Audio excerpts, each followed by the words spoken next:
Hello everyone, it's me, Aldo Casabona, and I'm here in the second episode of ActorCast.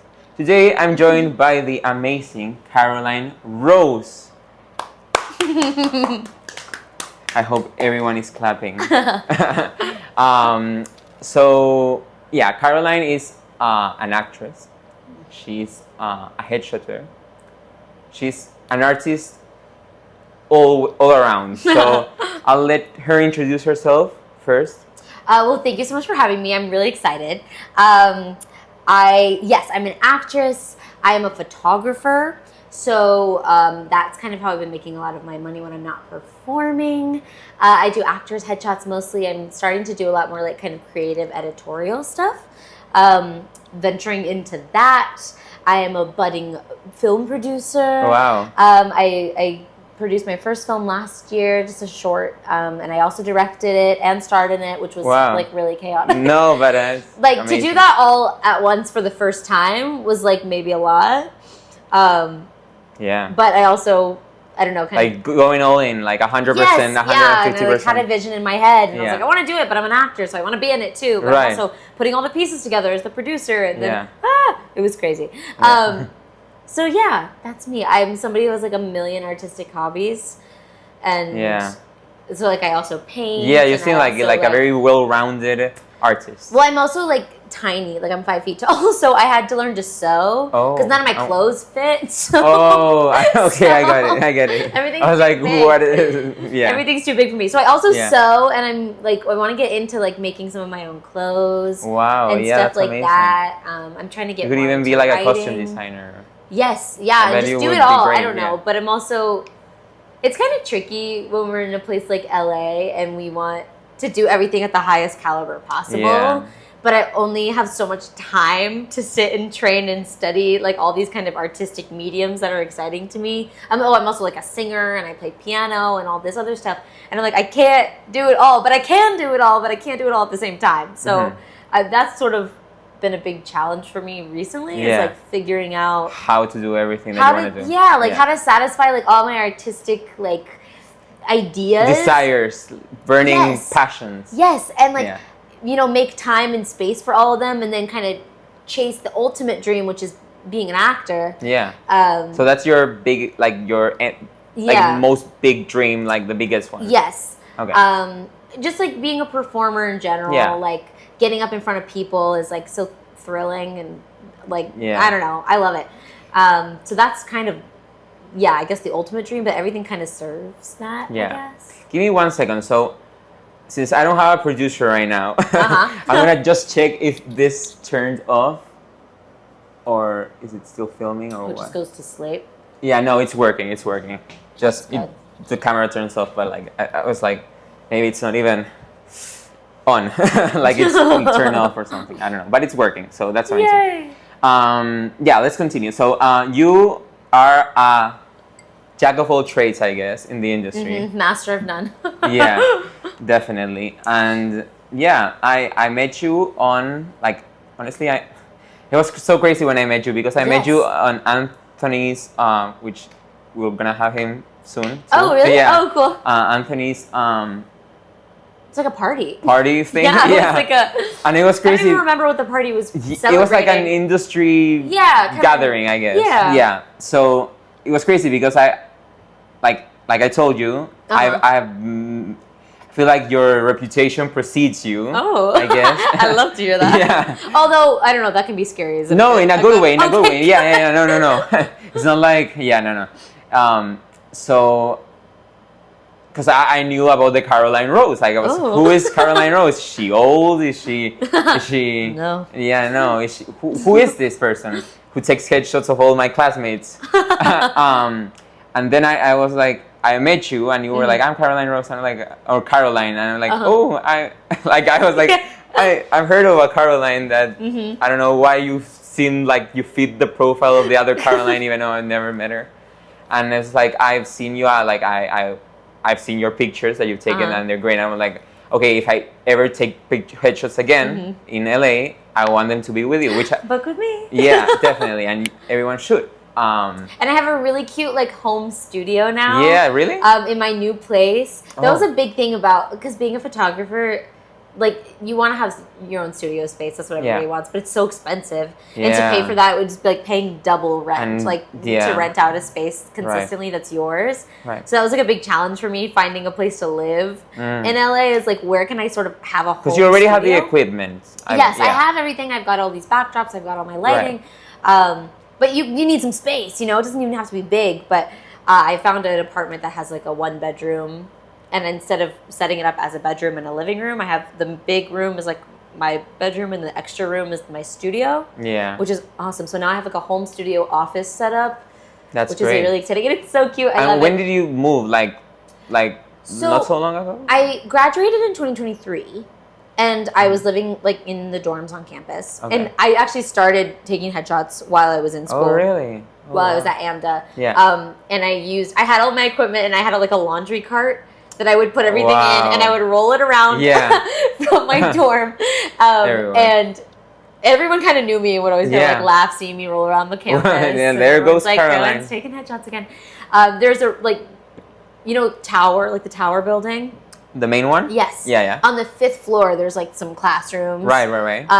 But they're not really good rehearsal spaces. Yeah. Like they're kind of for like those like industry classes that are more lecture classes. Right. Yeah, with the little desks. Right. Yeah. So on the weekends, if anybody's in any of the classrooms, they're usually going to go to like those rehearsal rooms because they're rehearsing or working on something. But no one was ever in the 5th floor classrooms because no one, like, they're not great spaces for, except sometimes people would go up there to do self-tapes and stuff. Yeah. But I kind of like claimed the 5th floor as my office. And every weekend I had clients that would come. It actually took off way better than I thought when I started.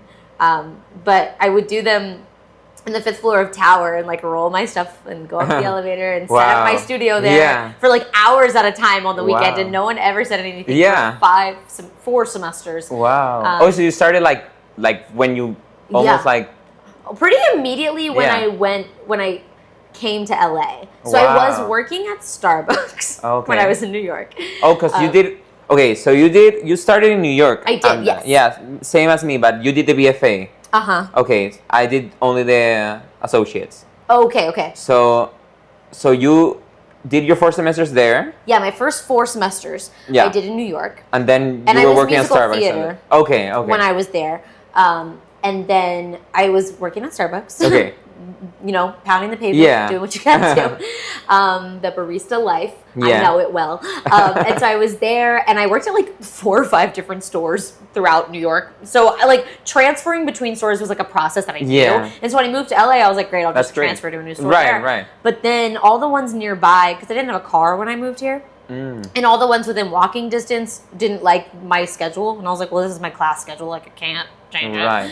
And I don't want to work at 4 a.m. Yeah. So in Hollywood, like walking around Hollywood Boulevard at 4 in the morning alone. Not the best idea. Like horrible. I'd rather die. Yeah. So I ended up not finding a store to transfer to. And I was like, well, you know what? Fine. I don't want to be a barista anyways. Yeah. And I was trying to think. They don't need me. They don't need me. I mean, I don't need them. Yes, thank you. Of course they need me. But no, I guess they didn't need me. Not with my schedule, which was fine. But I was like, I gotta make money. Right. So I was desperate to find something where I could be my own boss. Yeah. And it's so hard, I think, in LA when you're starting out. We're all non-union actors, like doing our best, but we gotta make money, and booking is few and far between. Unless you're, really lucky, or if you're kind of in that vertical circuit, they're booking back to back to back. Right. Otherwise, like, you got to have a survival job, and sometimes that can take up people's entire weeks, and they're exhausted, and then they don't have any time or energy to pursue what they're actually here for. And I did not want that to be my life, my story, I guess.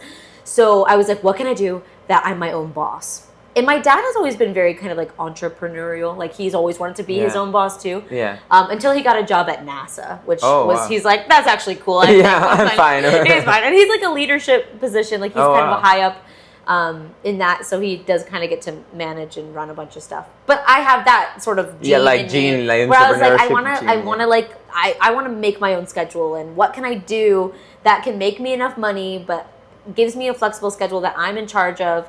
And I was like, photographers low-key make like a lot of money per session.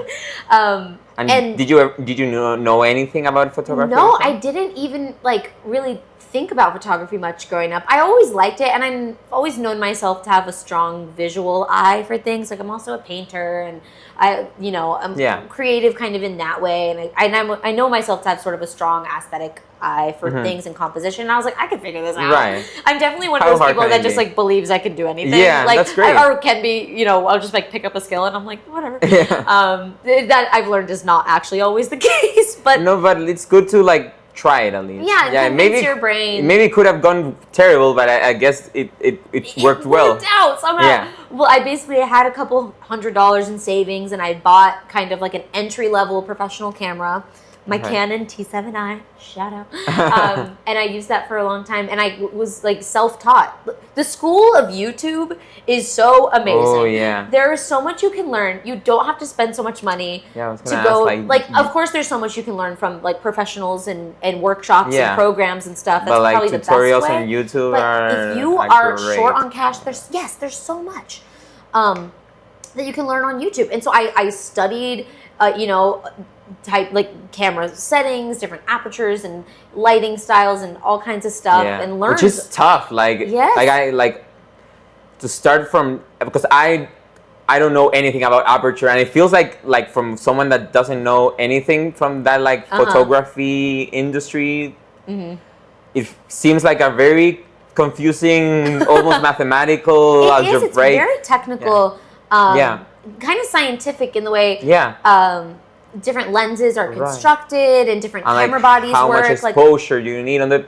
shot or whatever. And a DSLR camera versus like a mirrorless camera, which all that are all, and so I spent a lot of time before I actually purchased my camera. I spent a lot of time on YouTube, and I bought a little journal that I was like, this will be my photography journal. And it was like whatever, and I like took notes like as if I was in school, and I watched like hour long YouTube videos of people that was like intro to photography. And I like took a bunch of notes, and I studied different types of cameras, and I knew that I wanted to photograph people. Like I didn't want to do like landscape or architecture, and that stuff is cool. But I was you were also looking into it as a job, kind of like that. I kind of just decided on a whim. I was like, this is going to be my new job. I'm going to be a photographer, and I'm just going to figure it out. And if you take pictures of like who knows, like a deer or like a mouse running on the street, like they're not gonna pay you, because like my dad actually got into wildlife photography recently because they moved to a house on this like cute little creek. My parents did, and there's all these birds that fly, like these great blue herons and like bald eagles and all this stuff. And my dad sits on their little wooden dock and bought a camera and like started taking pictures. That's amazing. But does he get like? Does he sell those pictures then? No, he mostly just does it for himself. Okay, yeah. That's but what he I mean. bought like a really nice camera. Really? With this amazing lens. I was like, Dad, this is like professional level stuff. And he's just on his little fishing boat going down the creek taking pictures of birds. Like it's Florida, so sweet. I bet, because he works NASA. Yeah. Yeah, okay. But he bought a nice like photo printer that can print like large prints of stuff. So for my mom for Christmas, like he printed out. She really loves lighthouses. Okay. I grew up in Virginia Beach, like on the East Coast, like right on the ocean, and there's all these rivers, and so there's a bunch of little lighthouses and stuff. Okay. So he would go out on the boat one day. He was gone for like 4 hours, and went and took pictures of lighthouses for my mom and printed them out and framed them for Christmas. It was really sweet. Yeah. So that's nice. But like, you wanted something that could like also like pay. Yes. Yeah. I was looking for something with monetary value. But so I was like, I want to take pictures of people, and at first I didn't want to do headshots because they're not super creative. Right. Yeah. You gotta stick to like a standard, I guess. Yes. Yeah. And there's sort of the setup for taking headshots isn't anything that's really crazy. It took a lot of trial and error to kind of figure out stylistically what I liked, and I studied a lot of other headshot photographers. But at first I wanted to do fashion photography or editorial portrait stuff. Okay, right. Just because there's a lot more creativity behind that could be fun. Definitely. And there's lots of ways you can monetize that too, like, wedding photography, or people want portraits like for their newborn baby or pregnancy or senior graduation stuff. But I also wanted to do things that felt kind of like high fashion magazine.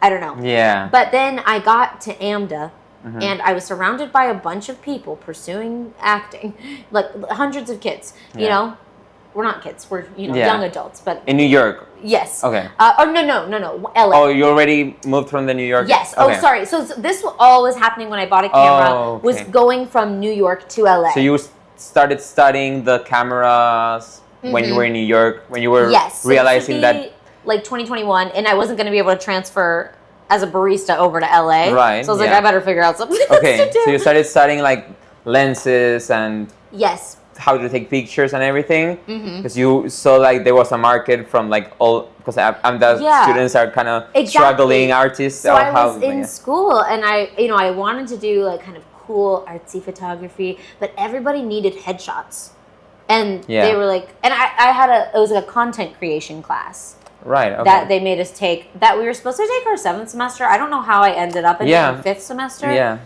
Which was weird. I don't know. That's great. But it turned out well. Yeah, but they were trying to get us to make creative content somehow that wasn't necessary. Well, we could do like a short film and acting thing, but I was like, well, I guess I'm a photographer now that I've decided. Yeah. And so I did this sort of project, and everybody in that class was like, do you also do headshots? Could you take headshots for me? And I was like, I've never taken headshots before.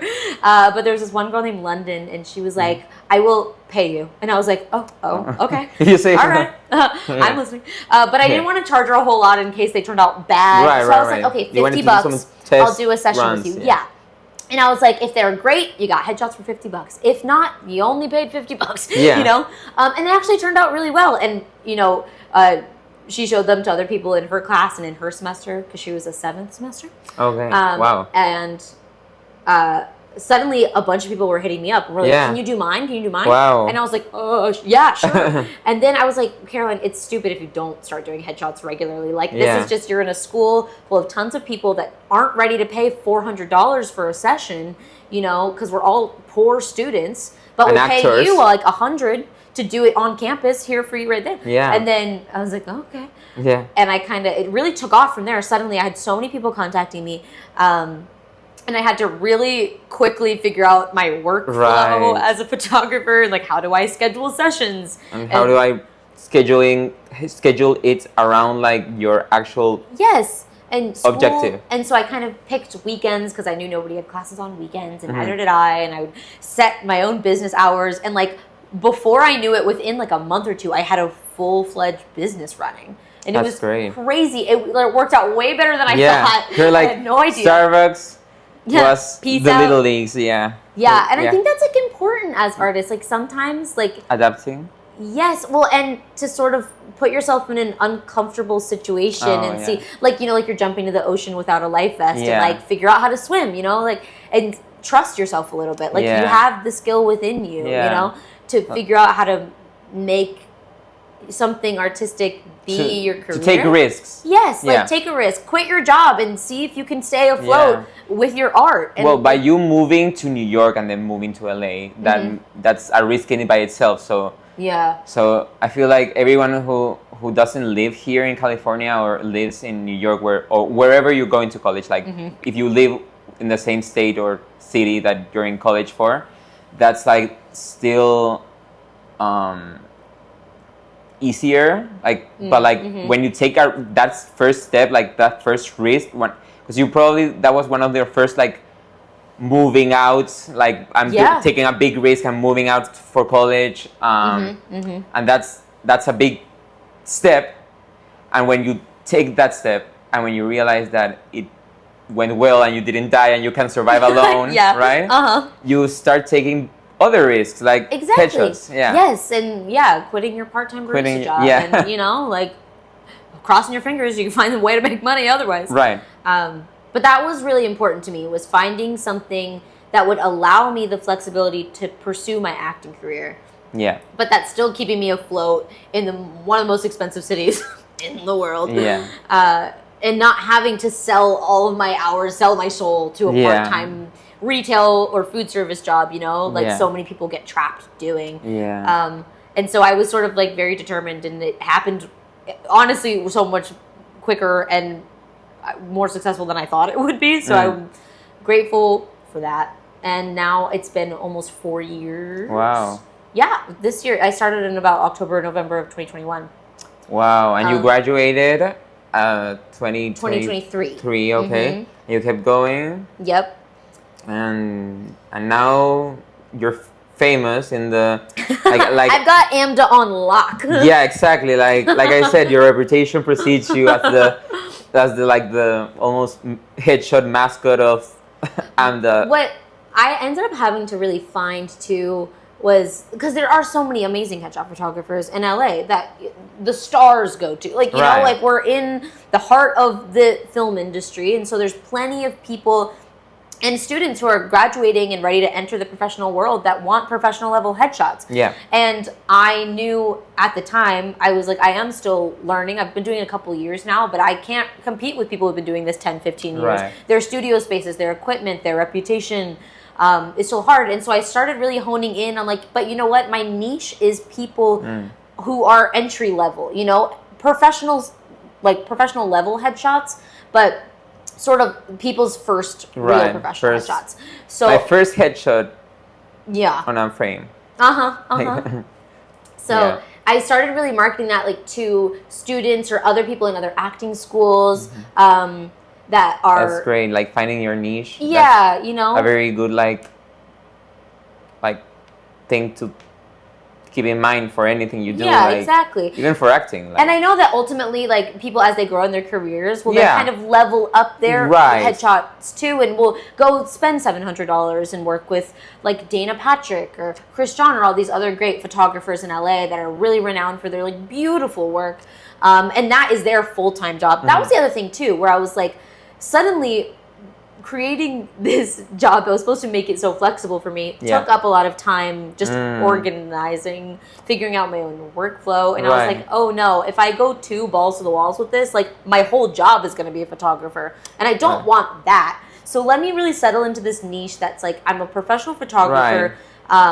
You could level up too. Yes, if you and wanted I know to. that I still can, and I am planning to ultimately and get a bigger space and like really lean into sort of this business that I've established.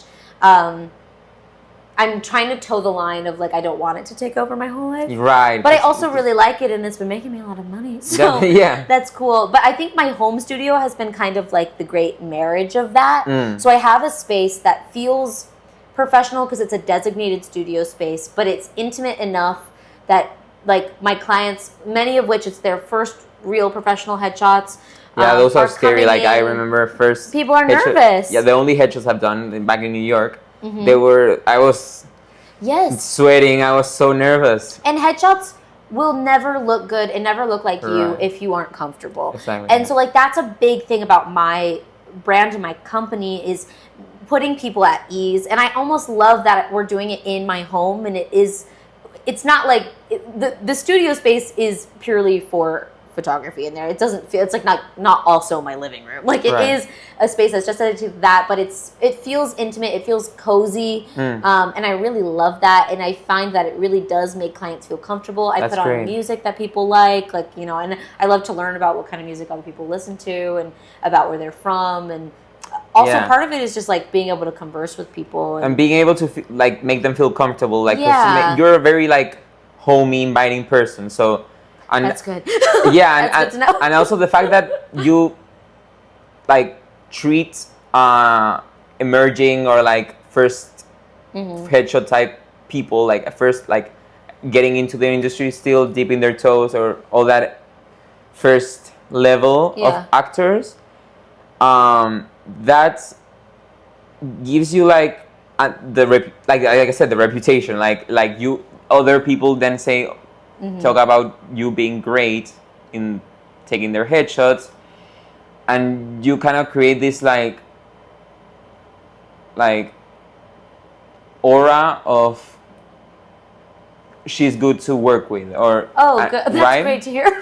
I bet. I mean, it's that's what I put a lot of energy into. I care about that a lot. Is like making people feel at ease, and I think and learning about people too, and because some people don't want to sit and talk with a stranger for 2 hours, but you're stuck in a room with me, and we're taking photos, and people already feel really vulnerable, and so like getting to know people before, like I spend the first 10-15 minutes of the session just like chatting a little bit, kind of breaking that ice, offer people some water, like let's just sit down, let's talk about your looks, who are you, where are you from, like, right, because that's the thing, like for example, I took my headshots with Mike Petrie Jr. from... Oh, yes. Yeah. I like his stuff a lot. I do, too. I studied a lot of his stuff when I was kind of finding my own style. I really enjoyed the pictures. I really enjoyed his style. And he also did this style of, like, putting some music, offering something to drink. It's also so weird if you're there with a stranger that you don't know. But that's the thing. In silence taking pictures for 2 hours, like that's so uncomfortable. I would not want that either. Exactly. So. And that's the thing. Like even with all that, I still felt nervous going in because it was my first experience with headshots, of course. Yeah. So that's what I mean with saying that the fact that you are already like. I let me say like an industry standard in the entry level. That most people know, like like I speak with this person, I speak with that person, and they recommend, like both recommend you as headshotters. Like there's like this like almost unspoken truth that you're like a good headshotter. Oh yeah. And even and what I mean is that, like, for example, even if, like, for example, Mike Petrie, he was great and he did everything. I didn't have that, like, referral kind of. I met him on the campus. The, like, industry fair, headshot fair. The fair, and he was great, but I feel like there's still a different, like, more homey, cozy feeling when people have already gone to you or to whoever and have enjoyed it, and like it's like having referrals is such an important thing, especially as a business owner, because like, yes, to be referred by somebody you trust, like your friend, versus like you seeing a review on the internet, right? Like, Exactly. Sure, like, and that's the thing that I mean, like almost everyone in my class took headshots with you in the cohort that I went to in LA. With Mike, he was great, like I said, but like I was still scared going in because no one I knew had recommended him. Kind of hear about what it's like, like, Right. I think what also helps is I am also an actor. That's not all headshot photographers were actors, and that's totally fine, and their whole life is they are photographers first and foremost, and it makes their work amazing because that's what they have put all their art and creative energy into, right? But being an actor and being a student and working with so many people from my alma mater, right? Exactly. It's an instant way to relate to people, and as an actor who has to get my own headshots done, I can't take my own. I've tried, and they're fine. It's pretty tough. I bet. It's tough though. Just because I'm like, when I'm holding the camera, I know exactly what I want. But then if I have to set it up on a tripod or have somebody else hold it, and I'm just it's like being an actor is not the same as being behind the camera. Exactly. Like you need to learn both sides so if you want to do both. Doing them for myself has always been tricky. But then it's great because I get to go to other headshot photographers and like, study them a little bit and see what their setups are like and kind of what their sessions are like. Judge them. No. Never. Not to judge them. A little bit. But not. But I'm like, I'm a younger photographer. Who am I to judge you who has a career of 10 years? But spy a little bit on like kind of what equipment they're using and how they set up their little studio. It's like going into the mouth of the tiger. Yes, a little bit. Although the tiger's just like a nice dog. Like not a tiger. But being an actor, so having to get my own headshots done, I know as an actor what I want out of a headshot session. So like something I always do in my sessions is I always let the clients look through all the photos as the session goes. Oh wow. Like after each look that we shoot, I hand them my camera, which people are like, you're crazy for handing, like, strangers what if I drop it? $3,000 equipment. But I let you hold it in your hand and scroll through on the camera and take a quick peek through the pictures and make sure you feel good before we move on. If you want me to reshoot, if you want to fix your hair or something, like, let's take a second and do that, Yeah, that's good because I feel like that might help the guest, the person that is taking the picture, the performer, I guess. It might help them like feel comfortable in the space that they're in. Like, Yes. because if you can't touch their equipment or they can't touch this, that invites you to be themselves. Yes, well, and it allows clients to feel like they have agency over their own headshot session. Especially people coming into their first session, they're like, I don't know, just tell me what to do. Which is really important. It's important for an actor to be able to come in and communicate, because it's for you. It's for your career. It's your calling card. Your headshots are one of, if not probably the most important tool you have as an actor to pitch yourself, besides your training, of course, and like your performance. Definitely. But that's your calling card. That's your business card. That's the first thing casting directors are going to click on before they read anything or know anything about you, is a headshot. And so it's incredibly important.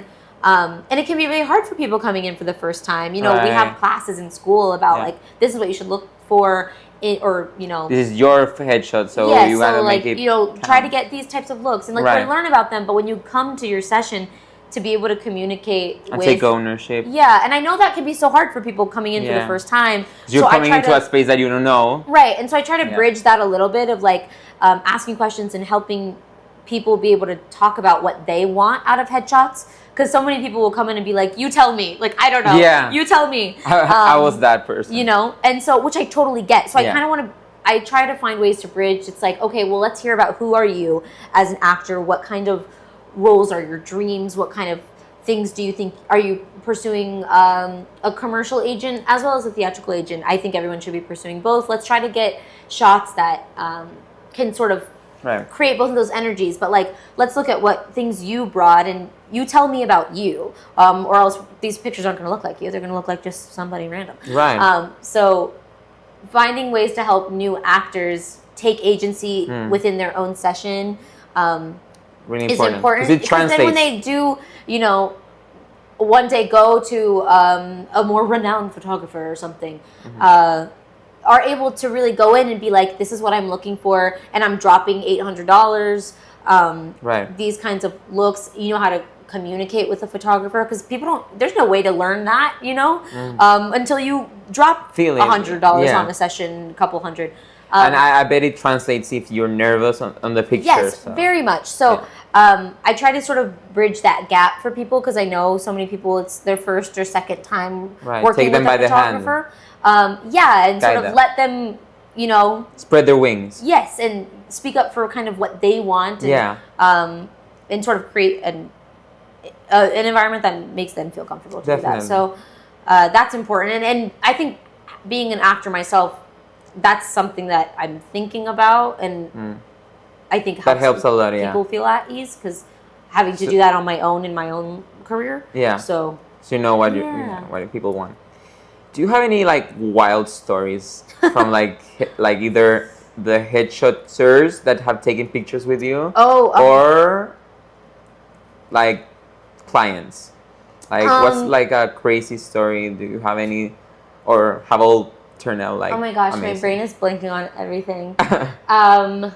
One that stood out, like that made you feel like this never happened before, and I feel like it's never gonna happen. I had this one client. I won't use any names. Yeah, no. I had this one client, and she was this older lady, and she was so funny. And it was actually a joint session. It was her and her daughter, and her daughter's like in her 30s. And, both actresses? Yes. Oh, so, and the mother, she was probably in her 60s. Okay. And they did a joint session together, like a mother-daughter joint session, which was really fun. I love joint sessions, because two people can book a session together and kind of go back and forth, and then it's, it puts everybody at ease too, because you're with your friend or someone, Right.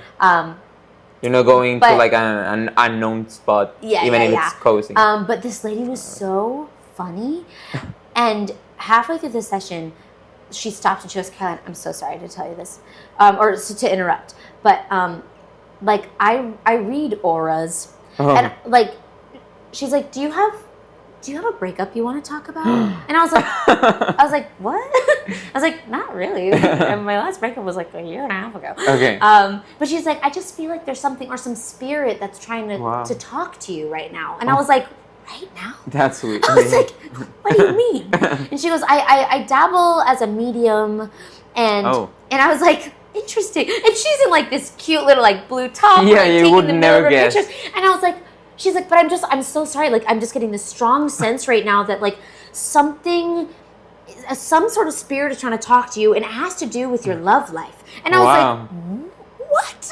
I was like, huh? Because I'm like, first of all, this session it's not about me. Right, I was gonna say, like, do you want to take me a picture? Like, right, do you want to film my, But it was so funny, and so I was trying to guide it back to like, interesting, like you know, like, who? Do you have like, I'm happy to, kind of pause and make some conversation. I think, when you're taking pictures for 3 straight hours. Yeah. And I was ultimately trying to kind of like guide it back into the session. Right. But afterwards, she was like, can I please email you? I would love to do like a medium reading for you. And I was like, honestly, I would love that. She was so funny. Okay. I never ended up contacting her. I totally could still. Yeah. But maybe she was just trying to just after get that actually money from you. It was a Kim Kardashian like music video. Oh, the lady? Yes, she did a music video that Kim Kardashian was in with Meghan Trainor. Or no, I didn't know not Kim Kardashian. Sorry, Kris Jenner. Okay. There was a video, the something mother. Okay. I don't know. Is Meghan Trainor has a song. Okay. And the music video, Kris Jenner is the star. Okay. And it had all these other like older ladies that are just like fierce and fabulous. And she got cast in this music video, and she was so excited. And she emailed me, and she's like, Caroline, I used your headshot, and now I'm in a music video with Kris Jenner. And wow. Like, she was just really funny. Yeah. She had this great energy. Because I was thinking that maybe she just wanted to say, like, instead of paying you with cash, can I pay you with a reading? So maybe that was the reason. Well, it's not really part of my policy, but I'd be happy to do it with you. I actually am so curious to see what she would have to say. Yeah, and it never, you never No, I should. I kind of just got... How long ago was that? I'm a very easily distracted person, and I kind of... Yeah, because it's something that... This was a year ago. Oh, so it's not that long ago. So you could, you could still do it. But it's like something that's like so in the back of your mind, like it's like, okay, whenever I have time, and you never have time, so it's like, okay. I'm trying to think of but that's crazy that other she would things say that have been sort of funny or weird. She always pops in my head because she just had like the funniest personality. Okay, yeah. Yeah. Maybe one will come to me in a second. Yeah, no worries, no worries. But for the most part, everyone's pretty chill. Yeah. My mom freaks out. She's like, having a home studio, Caroline, like, that's really dangerous. Like, strangers are coming in, and you're giving them your address. Yeah. And, like, that's crazy. But everybody is so... I've never had a client that's been really, like, off-putting. And so maybe I'm too trusting of a person. I hear that sometimes, but whatever. I like having my own space, and luckily for the most part people are pretty normal, so which is you good. Could get a security guard to wait like a bouncer outside my door. Escort them I never give people like my apartment number, like I'll meet you outside and guide you up, but and do you only get people that like either it's a referral from some or sometimes you get people that are like, I don't know you, we don't know any networking sometimes people. Like they'll be like, I found you on Instagram, and I'm like, so it could very well be. I've gotten quite a few. It's not only AMDA students anymore. I've like definitely branched outside of it. It still mostly is because there's just always this rolling new class of people every couple months that need, because we do the full like summer semester. So every couple months there's a new batch of kids that all need headshots for class or for graduating. Right. But I have started to get kind of randos, which is cool. Wow. Which is good because it's never nothing bad has happened. So which is good. But that's amazing that like now it's branching out and it's becoming this sort of like. I did start a referral program, which is cool because referrals are like you're saying, like probably the best way. They'll be like, my friend found you or whatever. So I added a new like field into the form when you book that says like, oh, how did you find Caroline Rose Photography? And if you put like if you recommend a friend, for example, and they put your name in, I am sending people like a referral bonus. Like I'll Venmo you, Cash App, Zelle, whatever, like $20. That's really like entrepreneurship mindset, like a very like, because that's smart first of all, and like feel like it's like something that most people probably have a referral. Yeah, exactly. And so now even if it's both, like individuals get like a bonus. I mean, we're all like poor, starving artists here in LA. So like if you tell your friend like, let's say like I do headshots for someone named like Jesse, and then you know Jesse goes and tells two people, Sarah for example, and then Sarah books, and it's like, how'd you find it? And she's like, oh, my friend Jesse sent me. I will send Jesse $20. I will literally send you no strings attached. Like that is you get a referral bonus, and so it incentivizes people. Like if you're sitting in a bar with your friends. And they're like, oh, I need new headshots. And it's like, oh, if I tell them to book with Caroline, she'll send me $30. $30. Like quite literally. And like that is the only requirement. Well, I guess the eligibility for it is you have to have been a client of mine already. And then I just have to have your email, and basically. It's also so I can email you to be like, someone booked with your referral, let me send you money. I bet it can be like you refer to yourself either. Like for example, like, okay, I'm going to put in the discount code my own name because I've already booked with you, or does that ever happen? No. Like people that want. Because I guess that wouldn't really make sense. Where it's like I referred me. And it's no, but in the sense, like for example, I go for my first session of headshots with you, and then 2 years later I come back and I put my own name just to have like a 15% discount or something.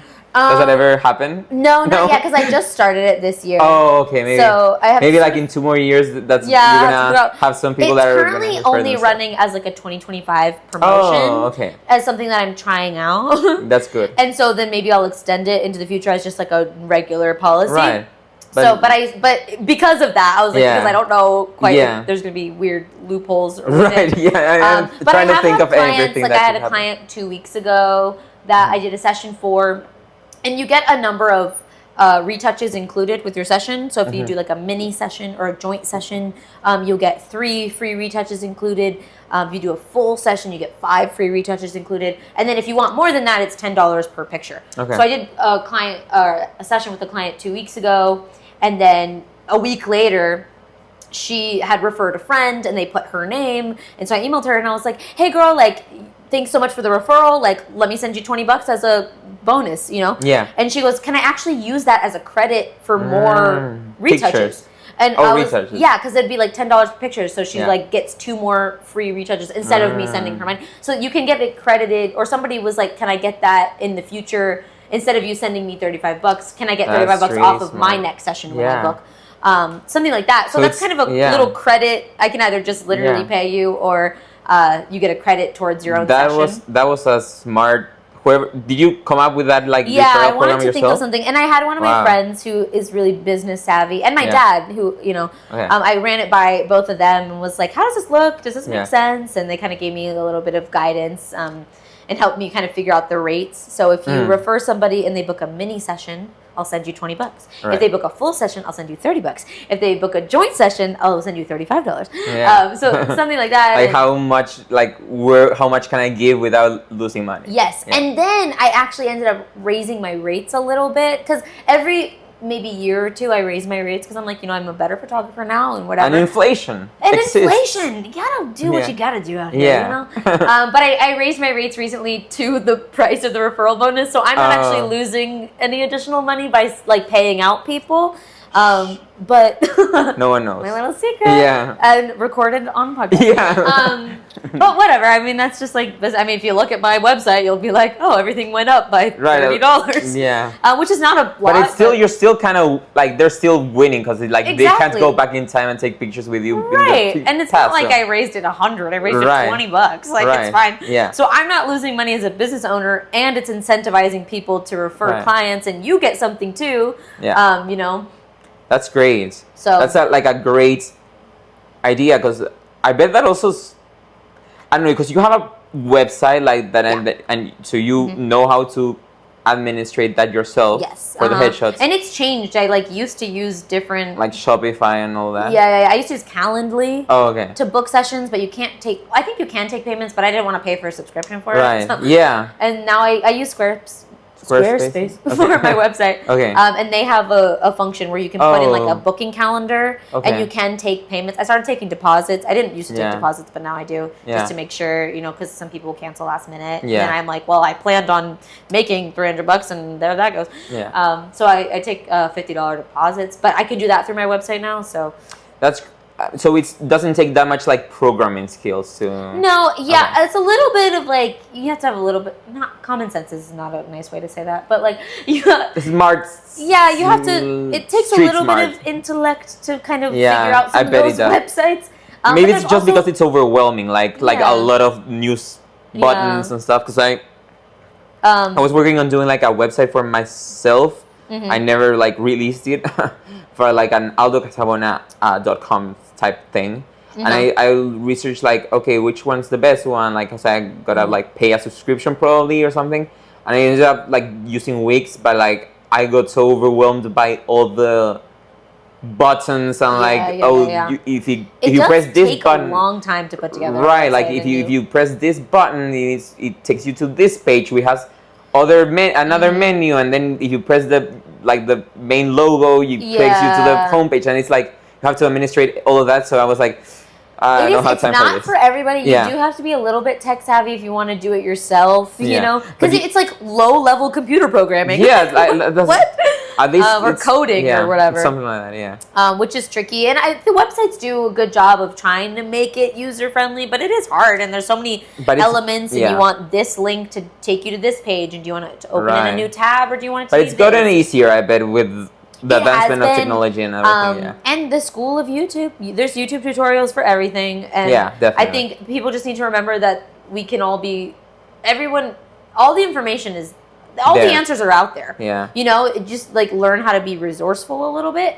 Ask Grok. And also, there's nothing wrong with like asking somebody to help you out, or or one of the best advice I ever got from a friend of Yeah. mine. As kind of from a producer lens, but like hire people that are better than you.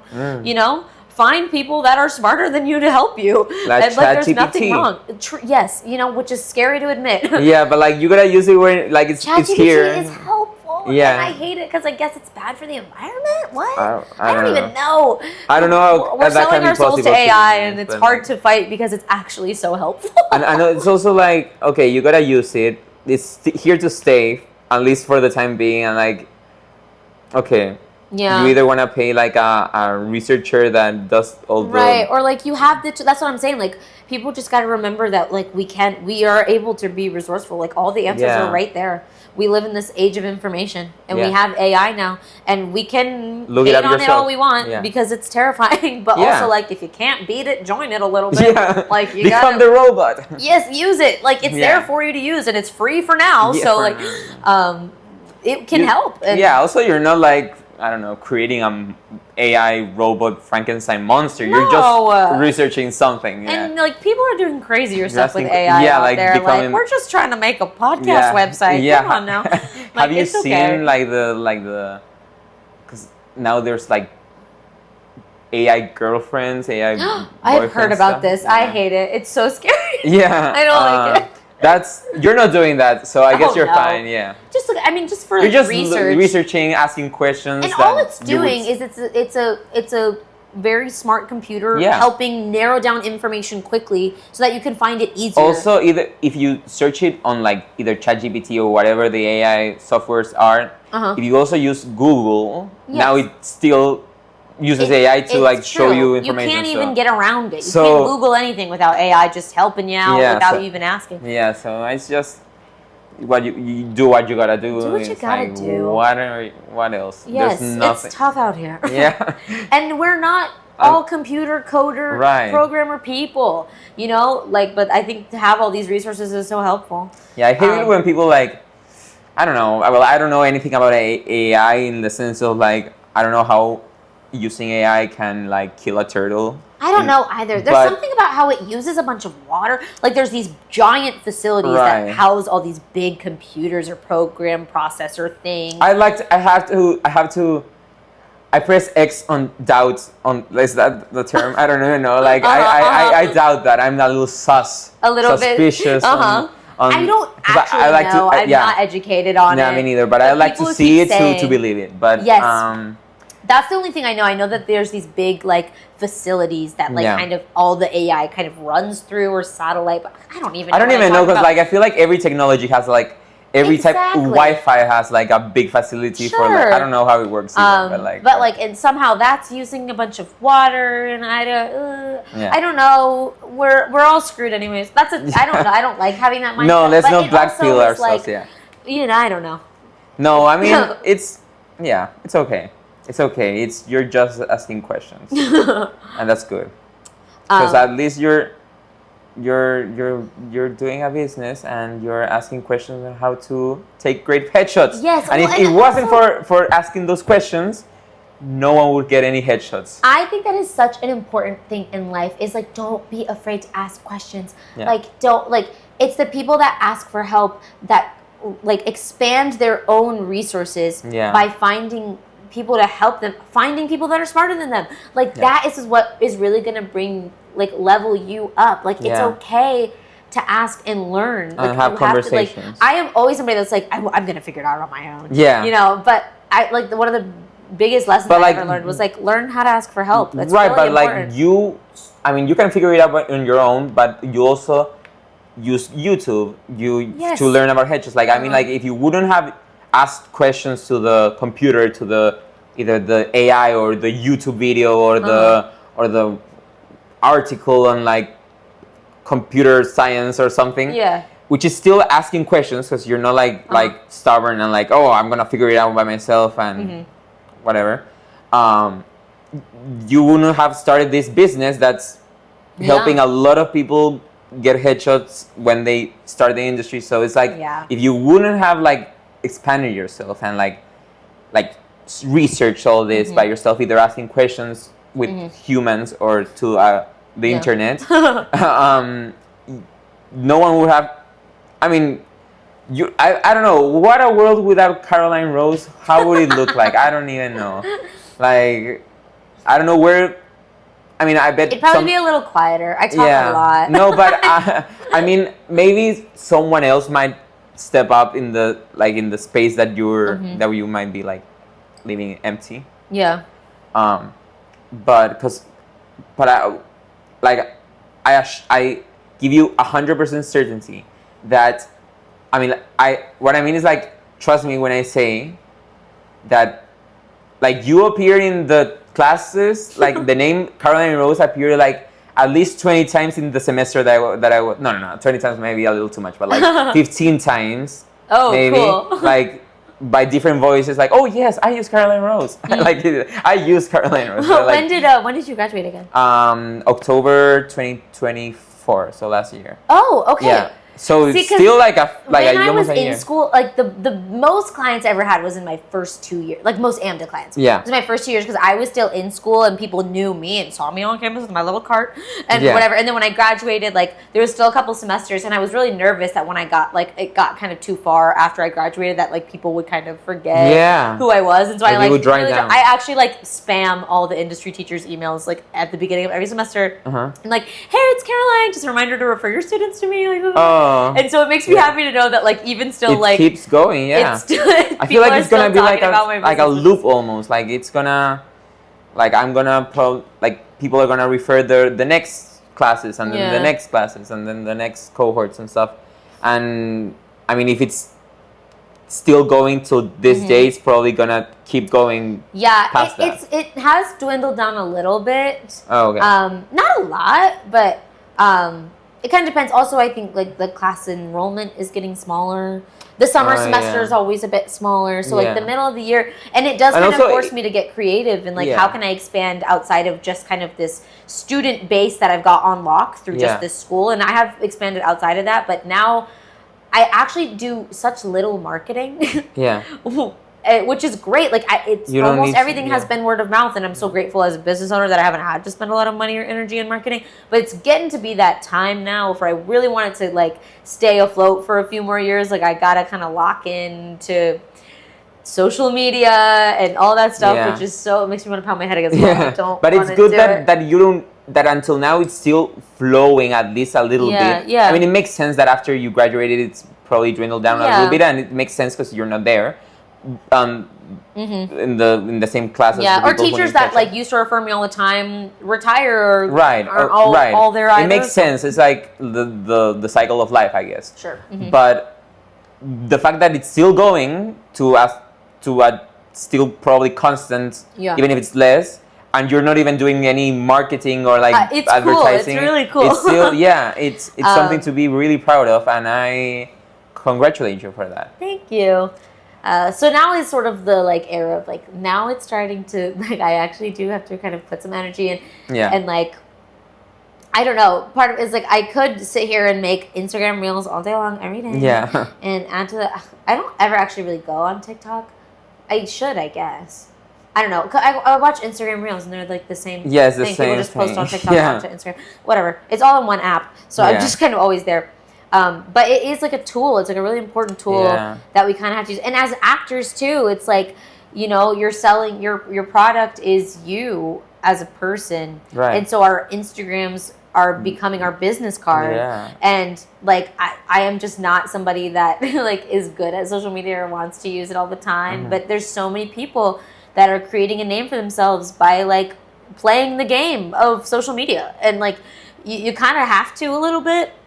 And everyone I think complains about like, oh my god, influencers are getting all these jobs, which is, and they don't even. I mean, it makes sense. I bet It makes sense because people It's like like it's a name that people can go, and it's gonna drive views on a film or whatever they're working on, a TV show. And not even influencers, like maybe that's the term people use, but it's content creators. At the end of the day, people doing what we're doing. Yeah. I mean, podcasts, whatever, like creating content by ourselves, like whether it's doing a movie, posting it on YouTube, doing a podcast, posting it on Spotify, YouTube,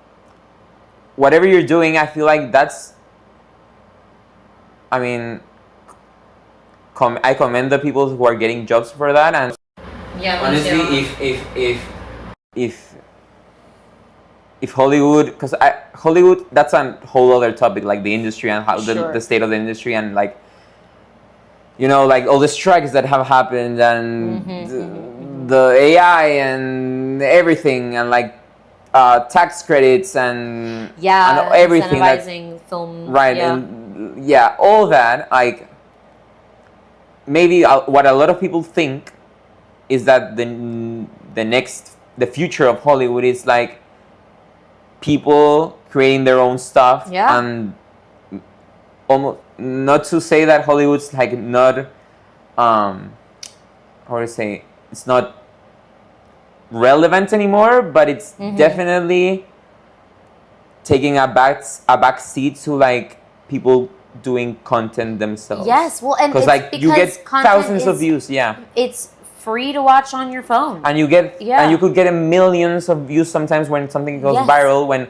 When honestly, I don't even have a TV right now. Like I don't watch cable, and most people don't watch cable anymore. No, it's totally dying. Network television. Streaming. That's something that's been still prevalent. But like I don't know the numbers between Netflix and like a TikTok, but like a TikTok's it's getting more. It's getting more. That's the thing. It could be. So it's obviously less artistic, I guess. But it's still. And I think people are finding really cool, creative ways. To try to like, because it's true. Like you can't like it. You have to sort of like that. That's one of the biggest like beasts in the industry right now. Is social media, and I think people are like, you know what? Like I can't fight it. You can't beat them. Join them. Like figure out how to get involved. Figure out how to be an artist in this new world that is so technology, screen, like instant gratification based. And I think people are becoming really creative, and I also like, I don't really like the like hate on influencers for success. Because they're actually, you have to be really savvy to be able to do all that. And also it's really, it takes so much effort and dedication. It's like their full-time jobs. Like, and sure, it sounds like from the outside you can say like, oh, it's way easier than, I don't know, being an actual actor on Broadway, highbrow, which makes sense. I mean, it definitely one takes a lot of more, I don't know, stamina, I guess. But the industry is shrinking. And there's less jobs, and there's the same people that have gotten their there's more people with this repeating their jobs, you know what I mean? Like the same actors are getting the jobs. It's new people. It's really hard for new talent to emerge nowadays. You know, like who knows? Like when Hollywood just began, or in the 90s even. So, like you making your headshot studio and putting yourself out there to do this, to find a job now that you're like you wanted to make this work, I find it really commendable too for influencers and content creators to do their own stuff, because they could sit on their bum like and doing do anything, nothing, like the rest of us are, and watch and scroll and spend all your time. Like it actually is, or not take stuff in their own hands. Like they're taking this stuff on their own hands, and I congratulate them for that. Yeah, and then they are creating a following of people that are excited, and they're sharing their voice in whatever way they can. Yeah. And of course, casting directors are drawn to that. So if I take, of course they're going to be booking acting jobs that way, and many of them are actors who are using that as a path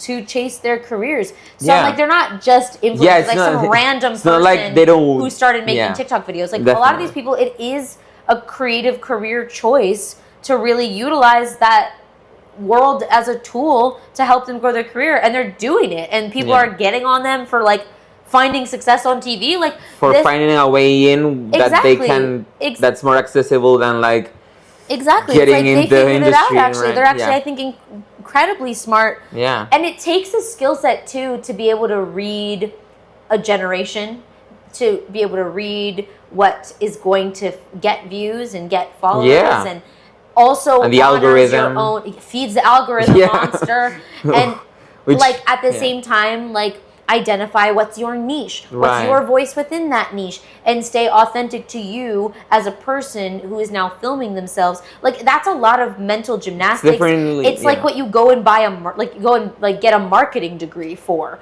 It's definitely like a skill that's very like new. It's almost like in the same way that everyone gets on like the Kardashians. For being famous, and I'm like, those are actually incredibly smart people, and like sure they're not famous for like sort of a known or sort of recognizable skill, like or like a very normal, like everyone goes to business school and they're. But do you realize the amount of talent it takes to like have an entire globe know your family's name? Like there's a lot of nuance and savvy that goes into that is actually like a lot of people couldn't do what they do, and they run multi-billion-dollar industries as individuals. Like like Kylie Jenner is a billionaire, and she used a platform. Like she, I think, is obviously aware. She came into a family that had some name behind it, but she could just be like a rich girl living her life and have access. But she was able to like kind of identify her own passion as a beauty guru, I guess, or whatever. She likes makeup, she likes fashion, she likes these things, and she's like, how can I take this and figure out how to monetize and be entrepreneurial? And she of course has much more resources and support than the rest of us necessarily do, but then be able to juggle that as a 20-year-old. Right, but you could also, she could have lost like all these artists, like child stars that she could have gone crazy. But she didn't. She was able, she like kept a strong-willed head on her shoulders, and I don't think she had somebody telling her what to do. I think, of course, people have guided her and mentored her, but I think like she had an idea, she had people that were ready to support her, and I think she was able to create a billion-dollar industry within 4 or 5 years, and she's like not even 20, or maybe she is, I don't know, she's in her early 20s. Like I don't know anybody in my circle who could handle the stakes of that are working on an industry that's like just as big as like, I don't know, like stuff at Sephora that have been for years and have huge teams of creative people behind them. I mean, she does too, but things like that. But it takes, I feel like, it definitely takes the same amount of, the same level of, like, it can be this easy as easy as snapping a finger to lose your reputation, lose all your wealth. So the fact that the wealth maybe has run in the family and the reputation, the fact that it's still there and all of that, like, and it's only growing. Exactly, and and they could have lost it years. in. They did like 20 seasons of Keeping Up with the Kardashians, and people are still talking about them. People are still interested in them. They are not getting old. I feel like in the industry, I don't know why I like randomly became obsessed with the Kardashians. Like 2 or 3 years ago. And they have their own slew of problems and faults and things that people don't support them for. And, but also like everyone does, and they're public figures, and and like everything is kind of twisted in the media anyways, but some things like that. I think but like it's still, they're still doing something right because this. Yeah, like I just think like they don't get enough credit for the amount of intellect and talent in whatever way you want to call talent, to create the empire that they've created. Yeah. You know, as individuals and as a family run by Kris Jenner, like, you know, I think that's just like, and that to me is like what influencers are doing. You know, definitely, like, it takes that's one example. You know, and like people are like, well, they're just filming a video on their phone and posting it, and what, they're like getting brand deals now, and I'm like, well, they're actually a lot more strategic than I think people give them credit for. Yeah. And as actors and performers and creatives, I think especially in the comedy world, because that's really something I'm interested in. Oh, really? Like, dipping my toe into. Like I do improv comedy a lot. I started doing stand up recently. Wow. I talk so much. I'm like, let me start getting. No, that's amazing. Or just doing it, whatever, and making people laugh. I see you there in that Thank you. I'm like, this conversation hasn't been super like silly, funny, whatever. But it's amazing because honestly, if you whenever you have a show, let me know. I definitely will. And I'll go watch it. I'll definitely go watch it because I'm also, I don't know. It's not that I call myself a funny person, but myself, and there's sunlight already going into blinding me a little bit, but. I've been told a lot lately that I'm with Central Casting now doing like background jobs, and I met a lot of people in the industry that I'm a very funny person, and I was like, I think you're really charming. I think that's a big part of it too. Yeah, it's like you have such a likable energy. And thank you. There's all different types of comics, but I do think that's a big part of comedy is like to kind of be likable, and then people can laugh with you. Yeah, but the thing is that I've never, like yesterday actually, I did a background job for something, Sunday, and someone told me like, have you ever thought of being like, doing comedy? And I'm like, no, actually. Like I like to improv, like I really enjoyed the improv class in school, but I've never, like, I remember every scene I did was like dramatic, and like I've always been interested in more.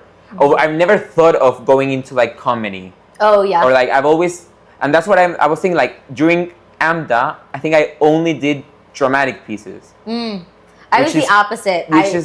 Dramatic work is a struggle for me because like it's so funny. I like don't normally get to sit and talk and feel like an intellectual. Like not table with a little like, drink. I feel like today, like this isn't actually even really a great example. It's like psychology sessions. Yeah, psychologists, which I actually love, and I want to like. There's like a part of me that's just like I want to get back in touch with my intellectual side. Yeah. Or whatever, but comedy has always been something I'm drawn to. And you've never done drama. I have, but you never liked it. I was drawn to like comedic scenes, comedic songs, doing work, writing my own stuff, doing improv, and all this stuff. But there's a bunch of comedians that I follow on Instagram that like they've gotten they're on all these different TV shows as guest stars and co-stars and stuff because they just post like funny little skits that they do with like with themselves, which is the content creator lifestyle that we were talking about. Content creator lifestyle, and I'm like, of course they're booking jobs, like because they're funny, they're making a name for themselves, and then it's hard. I've tried doing a little like imitating someone. It's really hard, like talking to a screen. It's embarrassing sometimes, but they're like these people. They don't care, and they're just putting it out in the world, and people are drawn to that. They want to see what you got to say, what voices, what characters do you have in you, what takes do you have on stuff, and people are funny, and they post all this stuff, and they are content creator, influencers, whatever, but like actually they're just comedians, they're just actors, you know, who are using this as a tool, and then they're booking, and so like that is kind of another thing I want to start doing is I want to get into more stand-up, I want to try using social media as like a platform to pursue comedy as a performer, and then my ultimate dream is to do is to create a TV comedy series, star in it, Caroline Rose show. Oh, that sounds good. The Caroline Rose show. Caroline Rose show. No, I want to do something I don't know. I'd finance. Like if I was an investor in like a big company, I would say, You'd invest? I'd invest. Yeah. I've always loved like sitcoms and all kinds of stuff like that. It's like such a comfort for me. And that's great. Like studying now, like the writing in TV comedies and like acting. I'm like, that is the world I want to be in so badly. So that's the niche you want to get into if you were to have the choice to like select a genre, select a yes, 100%. Okay. I want to do TV. Like I want to do film. I want to do I want to do stage. I want to do all of it, voiceover. But like television is like a big dream of mine. Because of the job security, because it keeps on going and going. Right. Well, I don't know. Things don't get renewed. But you know, compared to like one movie, you film a bunch of episodes, right? And they seem to have such like a community, and and especially in like the comedy genre, there's like these ensemble comedies, right? Where it's just like you and a bunch of funny people telling funny stories, and like that's the dream for me. Grows into like a family. Yes, and then there's casts are really close, and it's just like you've got this great community, and I think comedy is such like a healing connection thing too. So that's like my ultimate dream, and to do. I also I consume a lot of TV as opposed to movies. Sometimes Me too. I feel like an imposter. They're like, "What do you mean you've never seen The Godfather?" Yeah, me neither. I keep meaning to watch it, and I actually just want to watch New Girl. Yeah, like that's same. I love This Is Us. I love all those.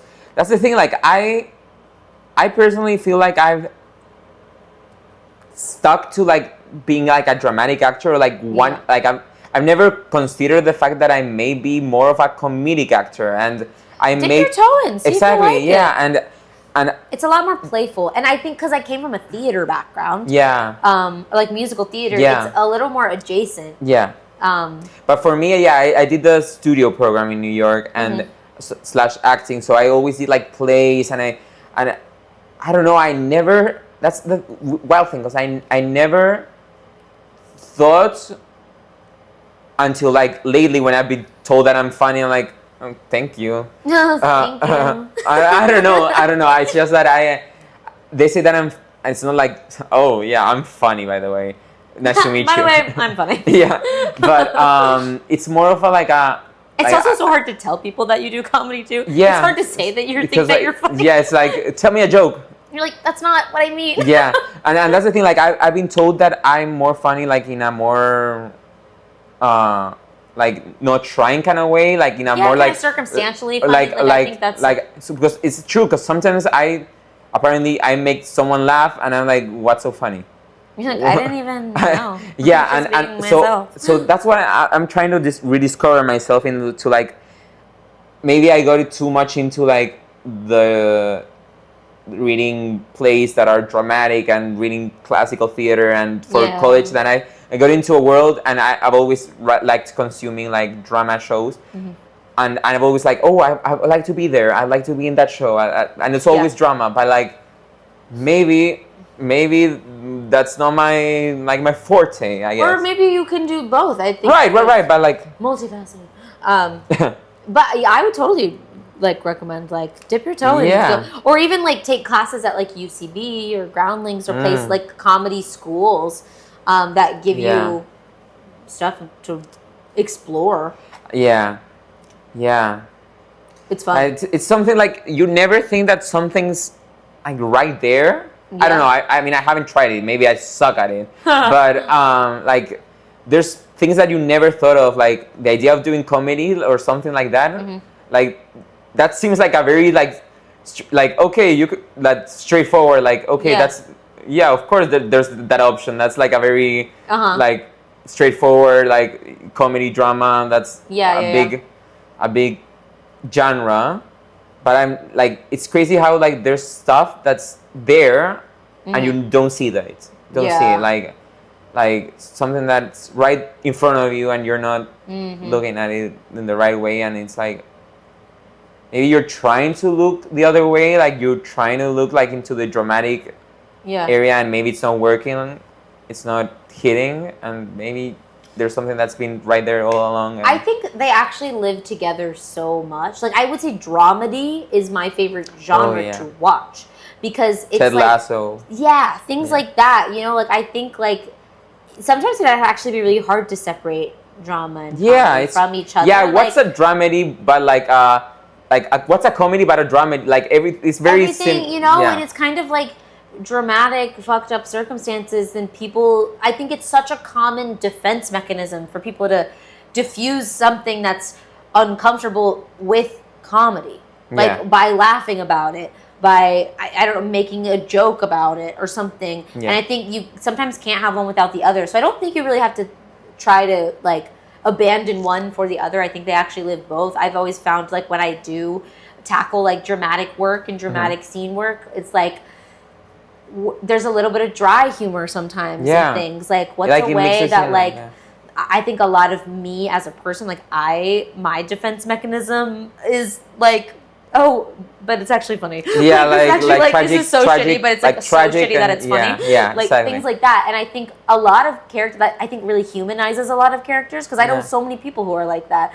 And so sometimes I use it as a tactic when I'm struggling with a dramatic scene. It's like almost play it the opposite. Like, what is a way that like this is almost so terrible that there's a little bit of humor. Yeah, that's a good skill to like think about. Like so I don't think you have to necessarily separate that. That does not work for every scene. No, but also definitely. But like also like you would think like The Office is a comedy. You would think that like on paper that's on paper, I would say it's a comedy. Yeah, but it has a lot of heartfelt moments that are kind of deep, really deep sometimes. Most of the time, like. So at the end you could. It's not a dramedy, but it has a lot of dramatic moments there. Yeah. So it's like, it has like it's really hard to have a successful comedy probably. That's just a comedy and that's like a clown show or something. Exactly. Yeah, that doesn't really exist much anymore. Yeah, you have to have both kind of blended in. And people struggle to watch a drama that's so heavy, dark and heavy and serious for show after show. Like you have to have a little bit of levity. You have to have a little bit. You have to throw in a character there that's gonna. It doesn't even have to be a comedic relief, but in a way that is gonna lighten something or find the sort of dry, humorous twist to something. You know, I think that is what makes shows much more successful when you can marry the two. And I feel like, and at the end of the day, that's why I believe like everything's kind of like a dramedy. Life is a dramedy for sure. Yeah, and every show, every movie, it's kind of a dramedy. It has both. So it's for me, it's really hard to like separate what's a dramedy and a comedy because it has both. Maybe it's what has more of course, but like. It's really important to note for any like writers you're dabbling in that universe too from their comedies that you wanna produce. Yeah, I mean they are like, ultimately like stylistically a little bit different, but but also it's like it's good to know for any writer that like you can't have like a maybe it's you can try, but like I find it really hard to have a comedy that's just pure jokes, pure comedy without the a little bit of something. You need a little bit of conflict. You need a little bit of like definitely, and that's a story. Irony. That's even. So it's a good lesson to have in mind that to not keep it full 100% comedy or drama.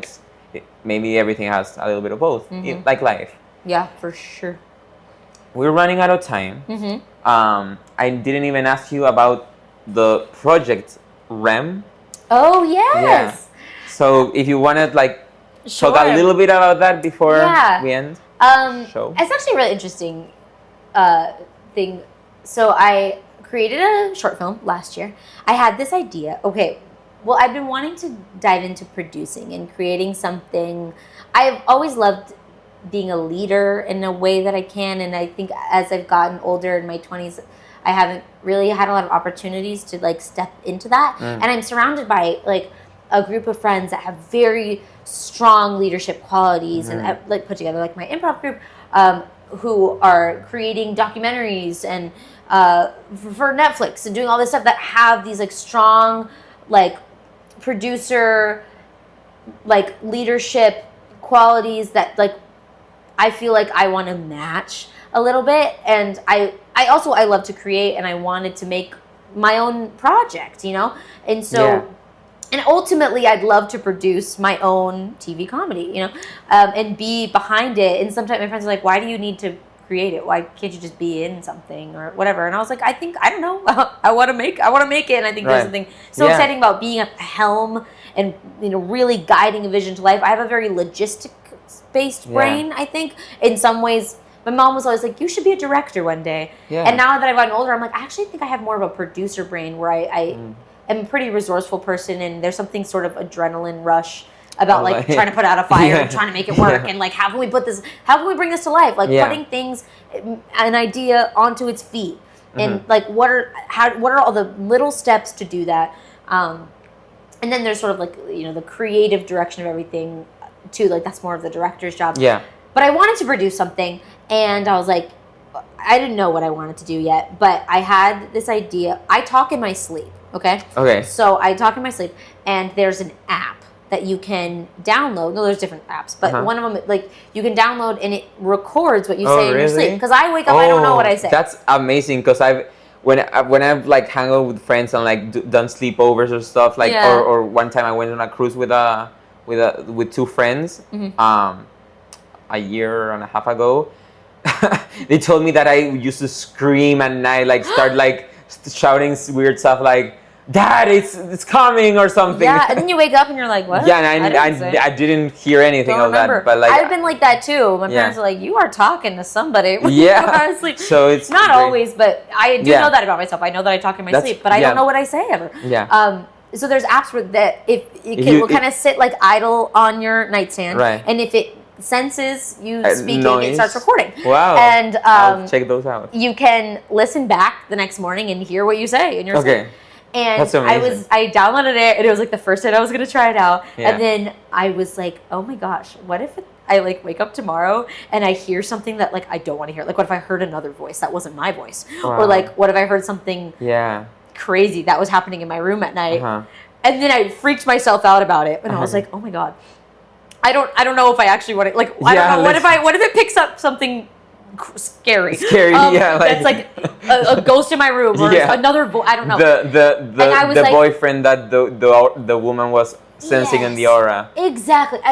Yes. Yeah. Whoever, maybe it's a ghost living in your apartment. My spirit was in my roommate also used to say that there were spirits in my apartment. Yeah. Maybe that's story. Okay, yeah, for the next step for the next episode. She feels very strong, spiritual. She's like, I can see energy. But that's what I was gonna think. What if the lady that was sensing the aura of something in her head boyfriend, maybe it's a ghost that's living in your apartment or something? Maybe. I don't want to scare you, to be honest. No, I don't live in that apartment anymore. Oh, okay. Okay. Maybe.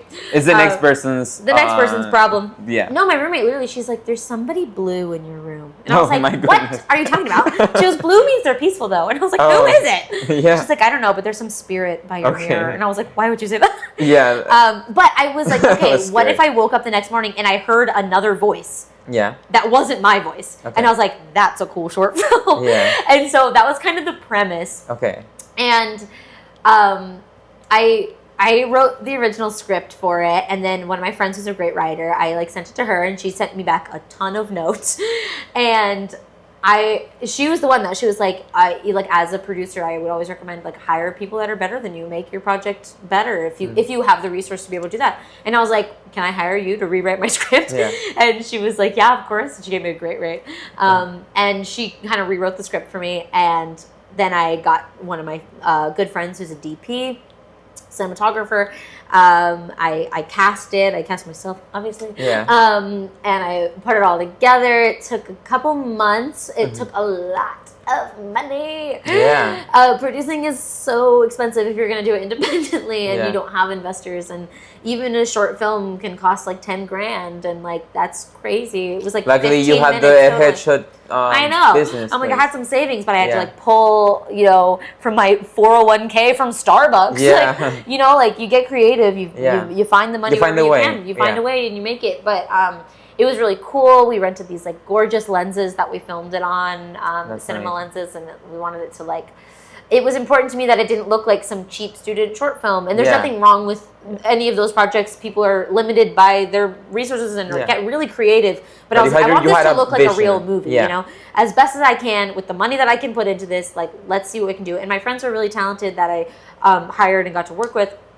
And it was really cool. And so that's kind of the premise. It's like a thriller about this girl who talks in her sleep, and she gets this app or whatever, and she hears a man's voice in her room, and it's kind of like creepy and sexual a little bit. It's definitely like I was a rated R short film. Okay. But it's I don't know, kind of like a girl's nightmare if she had like a stalker, kind of. And then there's kind of a twist, and you realize it's somebody that's actually already in her life, and whatever. So kind of like the story, the whatever, the gypsy woman. I don't know who she was. Like, told you about, like, it's kind of like maybe yeah it's like you, because I could have gone a route where I wanted it to be kind of paranormal, but then I ended up kind of going more like, you know, the TV show You, I went kind of more in that direction, more stalker, but real life. From the story, the premise that you're saying about the story, it's kind of like it's kind of the same thing the woman told you sure. about. And so she maybe predicted it, maybe maybe she was predicting so that's kind of the thing. You screened it at... I did. I produced it, and I screened it at Warner Brothers. Yeah, which was really cool. They have screening rooms, and actually anyone can use them. Really? You contact them, and you're like, hey, can I do a screening here? That's great. Where can people find that short film? You can find it on YouTube. On YouTube, okay. It is in my link in my Instagram bio. Okay. At is it on The Caroline Rose? TheCarolinerose. And I'll put it here. Oh, great. Something. Yeah, you can find it there. It premiered the beginning of this year. It's like 16 minutes. Okay. It's kind of creepy. It's kind of fucked up. It's in your YouTube channel, or is it like in another? Yes. Well, it also kind of launched the debut of my like a little indie film production company called Hothead Productions. Okay. And so Hothead has its own YouTube. It's the only thing on there right now. It's the only thing I produced so far. More to come. Yeah. But I look and forward my to own that. in the link in my bio. Yeah. That's you amazing. can find it there. Yeah. So it was cool. I was really proud of it. The biggest thing I learned from it, if we can kind of like end with this, I guess. Which is I had produced it for, I would say, maybe the wrong reasons. I wanted to make something, but I found that I'm surrounded by all these incredible, smart creatives, and I wanted to like prove myself a little bit. Yeah. And ultimately, I found that to be a lot less fulfilling than just like doing it for the art. You know, because honestly, like the story is kind of like fucked up. Like it's cool and it's like a thriller and that's the genre, and so like that's fine. But I'm like, I don't know how much it really represents me as like an artist. Like I want to create comedy. I want to create stuff that has a lot of heart. It's not probably your style. Yes, which is so funny because I spent so much time and energy creating it, and I am really proud of it. Yeah. As an actor too, like my acting took a backseat on that because I was so focused on everything. With like producing for the first time, directing for the first time. And then I'm like, but Caroline, you're an actor. Like that, like you should have been doing this as an opportunity for you to act and tell a story. And I did, but like that kind of like, I'm not super proud of my acting work on it because I kind of let everything else take over, you know? And like, it was your first project, and doing a lot of stuff in your first project is a lot, so. Yeah, and I like, I'm not trying to like beat myself up about it, you know? It was just like, that's what I learned. Yeah, no, and that's great to know what you learned and apply it for the next one. Yeah. For the next project, which is probably gonna be great. Well, I have something kind of cooking in my brain, and like, I'm really focusing on like, okay, I'm gonna take my time with this, and I'm gonna create something that like the story is gonna be something I can put my whole heart into. That I'm excited. That represents you. That's like a piece that I'm not like nervous to show my parents. Like, you know, that I want to actually set it in my hometown back in Virginia Beach. It's like this lovely seaside town, and kind of pay homage to like my roots and the things that make me feel really inspired, and do it for the sake of making art that feels special and challenging myself. You know, again, as a producer, I might try to have somebody else direct so I can really focus as an Yeah. actor, but like kind of mend those things and make something that like I definitely am proud of Rem and I do like stand by it, but sometimes I'm like, it's like, yeah, no, I get it, and it's your first thing. Yeah, and you're probably gonna learn something else in the second project you do. And you're gonna apply for the third one, and then the third one you're gonna learn a new life lesson that you can apply for the next project, and that you can apply for everything, because that's a life lesson that you can basically apply for everything in life, like doing stuff because you want to do them rather than because it will maybe show prestige or something. Because I'm like, look what I can do. Yeah. You know, like that's not really, I think, the strongest way to go about art. You know, Right. That's definitely a part of it. Is like you want to be able to share. But you can apply that to any of your life moments, and I feel like that's a good thing about art, which is maybe a good thing to end it on. That at the end of the day, art, what you create, is something that is a piece of life. So the lessons you learn from it, you can apply in the rest of your relationships, your entire life. In a way that other industries can't. You know, I think that's what's so special. Exactly. Yeah. So what you learned in that project, Rem, you can apply that in your relationships. In your the lesson you learned for not only the project. More about who I am as a creator and what I want and what should be the driving force behind what I make. What is my why? Don't just make stuff because you feel like you need to prove you can make stuff. You know? Right. Which is a great lesson to have. Like I bet it was great. I haven't watched it, but I'm gonna watch it after this. And everyone should. But I bet it's great, and you should be proud, even though, and I bet you are, even though. Yeah, I have to remind myself to be proud of it sometimes, because I've received a lot of like constructive feedback about it, you know. But then to be like, you know what, I am proud that I did something, that I stood by it, that I followed through. Following through as an artist can be so hard. We have so many ideas. Right. How many of us actually do any of them? You know, so I am proud of that. It was fun. Like the process of it was so fun. Yeah. There's a lot to take from it that just stick from the okay, I did this and I learned this and damn it, and I'm gonna beat myself up for that. No. Yeah. You can just like move on, and like you learn this for the next time, and you gain so much, you learn so much, and you enjoyed it at the end of the day too. So there's a lot of good stuff to keep in mind from that project, even though you learned one and you wish you could have done it a different way. It's for the next one. Yeah. It can grow, everything will grow with you. So yeah. Cool. Amazing. So where can people find you? On Instagram? You can find me on Instagram at the Caroline Rose. Okay. Rose like the flower. Yes. Caroline, not Carolyn. Yes. And anywhere else? I mostly use Instagram. I'm not really on TikTok. I should be, I guess. So potentially on TikTok coming soon. But and everything else is kind of linked in my Instagram bio, like the link to the film and to the my photography business at Caroline Rose _photo has a lot of some of my like editorial portrait stuff. At Caroline Rose _headshots is my headshot account. I'm gonna put all this here. So my website, if you want to book a session with me, I would love to work with you. Is CarolineRose-photo.com, I think. Or photo-Caroline Rose. It's in the Instagram. I'll have him put it there. Yeah, because I actually forget. It's one of those. Look into the Instagram and look in the bio. In the bio, there's the link to the all of it's there. The link. Those are my 3 Instagram accounts. I'm also gonna put everything here. Perfect. That's where you can find me. My website has my booking calendar and a little bit more about me and my portfolio, portrait stuff, and headshots. Yeah. So yeah, amazing. Thank you so much. Thank you for having me. This was so fun. Thank you so much for being here, Caroline. And best of luck. I can't wait to listen to the rest of the podcast. Yes, I'm so excited. I'm so excited. And hopefully, like in 10 more episodes, you come back and you have new stuff to tell us. More stuff to tell. Yes, hopefully. I have stuff that I'm cooking, that I'm working up. And I'm so excited because I feel like there's still like we could keep talking for many hours more. That is one thing about me. I can talk for a very long time. And we can talk about possible stand-ups.